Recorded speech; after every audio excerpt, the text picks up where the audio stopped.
దేవునికి స్తోత్రం. ప్రియమైన వారలారా, రక్షకుడును ప్రభువైన యేసుక్రీస్తు వారి నామంలో మీకు శుభములు వందనాలు తెలియజేస్తూ ఉన్నాం. దేవుడు మిమ్మలను, మీ బిడ్డలను, మీ కుటుంబములను దీవించి ఆశీర్వదించునుగాక. ఆమెన్. God bless you.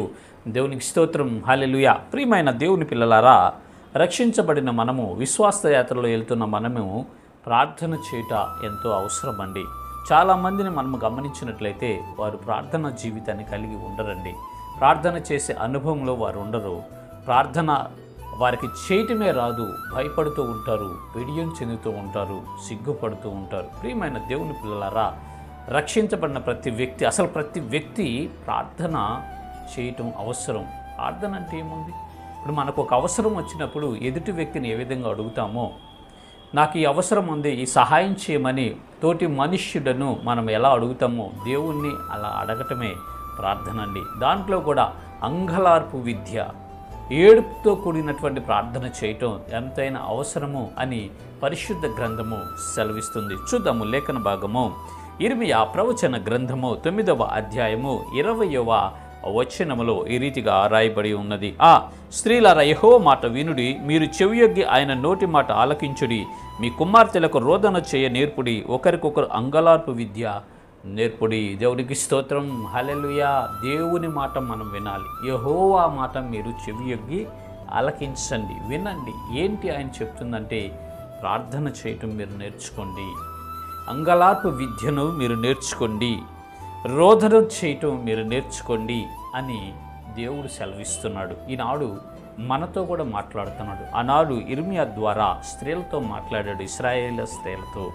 ఈనాడు పరిశుద్ధాత్మ దేవుడు మనతో మాట్లాడుచూ ఉన్నారు. ఏమనంటే, అంగలార్పు విద్య నేర్చుకొనుడి, రోదనము చేయట నేర్చుకొనుడి అని దేవుడు సెలవిస్తున్నాడు. ప్రియమైన దేవుని పిల్లలారా, ఎందుకంటే మన సమస్యలను బట్టి ఆయన పరిష్కారం చూపించడానికి, మనకున్నటువంటి ఇబ్బందులను నుంచి విడుదల కలిగించడానికి, మనకున్నటువంటి ఉపద్రవముల నుంచి ఆయన విడుదల కలిగించడానికి, మనకున్న వ్యాధి బాధలు, రోగాల నుంచి, అప్పుల నుంచి, రకరకాల సమస్యల నుంచి విడుదల కలిగించాలి అంటే ఖచ్చితంగా మనము ప్రార్థన చేయాలి. ప్రియమైన దేవుని పిల్లలారా, ఆ సమస్య తీవ్రతను బట్టి మనము ప్రార్థన చేయటం అవసరం.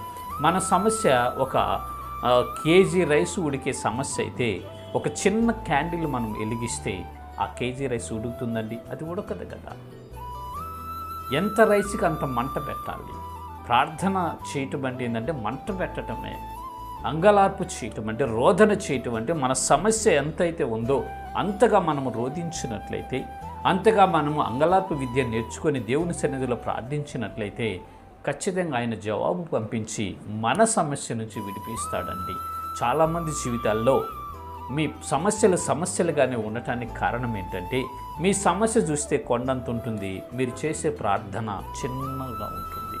అందువలన మీ సమస్యలుగానే ఉంటునేవి, కానీ అవి పరిష్కారం కావట్లేదండి. దేవునికి అసాధ్యమైనది ఏదీ లేదు. ప్రియమైన ప్రజలారా, దయచేసి గమనించండి. మీ సమస్య ఎంత ఎత్తు ఉంటే మీరు అంత ఎత్తుగా ప్రార్థన చేయగలిగినప్పుడు, అంత ఎత్తుగా అంగలార్పు విద్య మీరు నేర్చుకోగలిగినప్పుడు, అంత ఎత్తుగా మీరు రోదన చేస్తే ఖచ్చితంగా ఆయన మీ సమస్య నుంచి పరిష్కారం చూపించి మిమ్మల్ని సాక్షి బిడ్డలుగా నిలబెడతాడు, సంతోషభరితులుగా చేస్తాడు. అదే దేవుడు మాట్లాడుతున్నాడు.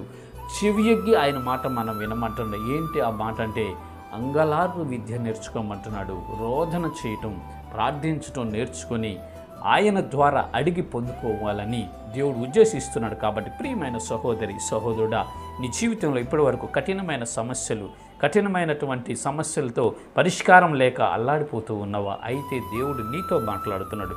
ఈ దినము నువ్వు అంగలార్పు విద్య నేర్చుకో. ఈ దినము రోదన చేసి ఆ సమస్యను దేవునికి అప్పగిస్తే ఆయన ద్వారా నువ్వు పరిష్కారం పొందుకొని సంతోషంగా మార్చబడతావు. ఇటు కృప దేవుడు మనందరికీ కలుగు చేయనుగాక. ఆమెన్. God bless you. దేవునికి స్తోత్రం. హల్లెలూయా.